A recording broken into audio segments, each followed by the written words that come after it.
বন্যার পূর্বাভাস ছিল, তবে আমরা দেখতে পেয়েছি যে স্বাভাবিক তুলনায় বৃষ্টিপাতটা অনেকগুলো বেশি হয়েছে এবং বন্যার যে একটা প্রাথমিক যে ধারণা ছিল যে বন্যা হতে পারে, সে ধারণা অবশ্যই ছিল, কিন্তু দেখা গেছে যে আমাদের বন্যার যেটা বন্যাটা তার থেকে আরও বেশি হয়েছে এবং একটু চরম আকার ধারণ করেছে আর কি। আর মূলত আসলে ভারতের সাথে যে আমাদের যে নদ নদীর পানি বিজ্ঞান তথ্য আদান প্রদান করা হয়, এটি মূলত হচ্ছে পানি স্টেশনের মানে উজানের পানির তথ্য আর কি, নদ নদীর পানির তথ্য।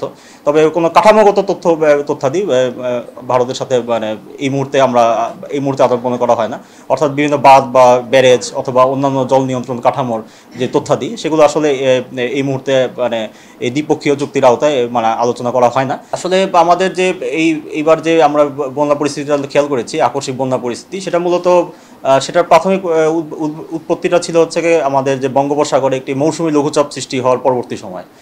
আমরা যে বিগত 17-18 তারিখ হতেই বঙ্গোপসাগরের আমাদের যে পশ্চিম উপকূল এবং তৎসংলগ্ন পশ্চিমবঙ্গের উপকূলে একটা লঘুচাপ ফর্ম করে এবং সেটি পরবর্তীতে দীর্ঘ সময় সেখানে অবস্থান করে এবং পরবর্তীতে সেটি সুস্পষ্ট লঘুচাপের রূপ নেয় এবং পরবর্তীতে ক্রমান্বয়ে এটি হচ্ছে আমাদের বাংলাদেশের ভূ অভ্যন্তরে প্রবেশ করে।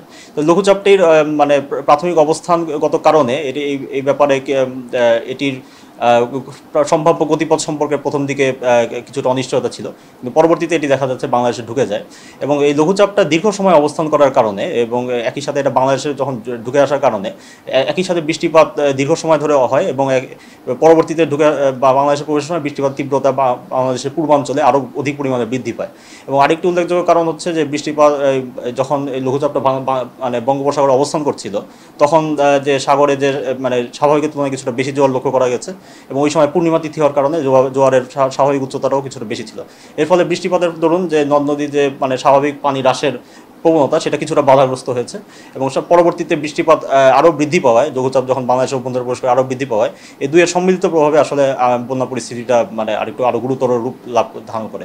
তো এই লঘুচাপজনিত কারণে যে ভারী বৃষ্টিপাত সংঘটিত হবে, এই ব্যাপারে বাংলাদেশ আবহাওয়া অধিদপ্তরেরও সুস্পষ্ট পূর্বাভাস ছিল, কিন্তু আসলে লঘুচাপজনিত যে সিস্টেমগুলো, এগুলো তো আসলে কোনো দীর্ঘমেয়াদী বা মধ্যমেয়াদী পূর্বাভাস প্রদান করা সম্ভব নয়, যেহেতু এগুলো আসলে খুব মানে স্বল্পমেয়াদী সিস্টেম। এই সিস্টেমগুলোই হচ্ছে খুব স্বল্পমেয়াদী, তাই এটার পূর্বাভাসটাও হয় স্বল্পমেয়াদী। তাই আমাদের সেক্ষেত্রে আবহাওয়া অধিদপ্তর বেশ মানে কয়েক ধাপে 72 ঘন্টা পর্যন্ত একটা ভারী বৃষ্টিপাত সতর্কতা জারি করেছিল চট্টগ্রাম বিভাগের জন্য এবং পরবর্তীতে সেটার ফলো আপ হিসেবে বন্যা পূর্বাভাস কেন্দ্র হতেও মানে একটা সতর্কতা জারি করা হয়েছিল যে চট্টগ্রাম বিভাগে যে নদীগুলোর পানি সময় বিশেষে দ্রুত বৃদ্ধি পাবে এবং পরবর্তীতে বিগত 19 তারিখ থেকে 20 তারিখ সময়ই নদ নদীর পানি বিপদ সীমা অতিক্রম করতে পারে, এই মর্মে সতর্কতা জারি করা হয়েছিল। তবে এখানে যেহেতু এগুলো আকস্মিক বন্যাপ্রবণ নদী, এখানে আসলে দীর্ঘ লিড টাইম পাওয়াটা মানে আসলে কারিগরিভাবে কঠিন এবং সেক্ষেত্রে আসলে পূর্বাভাসের আমাদের যে নিখুঁততা, সেটাও হ্রাস পেয়ে যায়। এখানে সর্বোচ্চ 1 থেকে সর্বোচ্চ 3 দিন পর্যন্ত লিড টাইম এখানে আমরা বলতে পারি যে যেটা হচ্ছে মানে সফলভাবে পূর্বাভাস দেওয়া সম্ভব।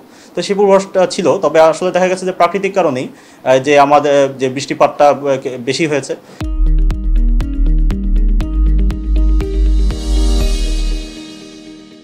বন্যার পূর্বাভাস ছিল, তবে আমরা দেখতে পেয়েছি যে স্বাভাবিক তুলনায় বৃষ্টিপাতটা অনেকগুলো বেশি হয়েছে এবং বন্যার যে একটা প্রাথমিক যে ধারণা ছিল যে বন্যা হতে পারে, সে ধারণা অবশ্যই ছিল, কিন্তু দেখা গেছে যে আমাদের বন্যাটা তার থেকে আরও বেশি হয়েছে এবং একটু চরম আকার ধারণ করেছে আর কি। ভারতের সাথে আমাদের নিয়মিত ভিত্তিতেই এই যে পানি সংক্রান্ত তথ্য, উজানের নদ নদীর পানির তথ্য আদান প্রদান প্রক্রিয়া চালু আছে এবং প্রত্যহ দিনে 2 বার করে আমাদেরকে পানির তথ্য শেয়ার করেন। এটা হচ্ছে একটা নিয়মিত প্রক্রিয়া এবং এই প্রক্রিয়াতে আমরা হচ্ছে ভারতের ত্রিপুরার কিছু কিছু নদীর পানি সমতল নিয়মিতভাবে পেয়ে থাকি, যেমন হচ্ছে উজানে গোমতী নদীর ভারতের অমরপুর পয়েন্ট থেকে আমরা নিয়মিত ভিত্তিতে উপাত্ত লাভ করি। তো সেই তথ্যগুলো নিয়মিত ভিত্তিতেই প্রেরণ করা হয়েছে এবং দেখা গেছে যে অমরপুর বাংলাদেশের সীমান্ত থেকে মোটামুটি 80 কিলোমিটার উজানে এবং সেখান থেকে মোটামুটি 18 ঘন্টার কাছাকাছি সময় একটা লিড টাইম মানে পাওয়া যায় আমাদের কুমিল্লা পয়েন্টে আর কি।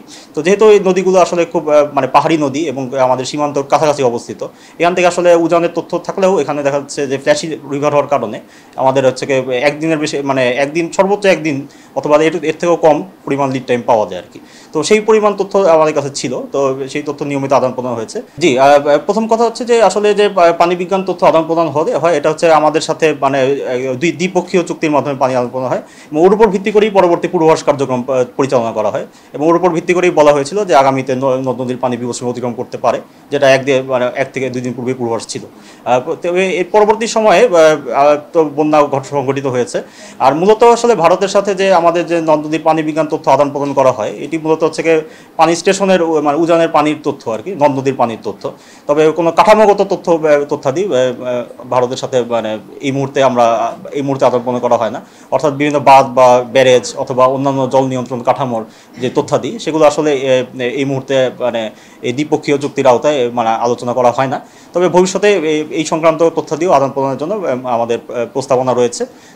তবে আপাতত এই বিষয়ে কোনো সুনির্দিষ্ট তথ্য নেই এবং হচ্ছে আমরা উজানের যে বিভিন্ন নদ নদীর পানি বৃদ্ধির তথ্য নিয়মিত ভিত্তিতেই আমরা ভারতের থেকে লাভ করে থাকি।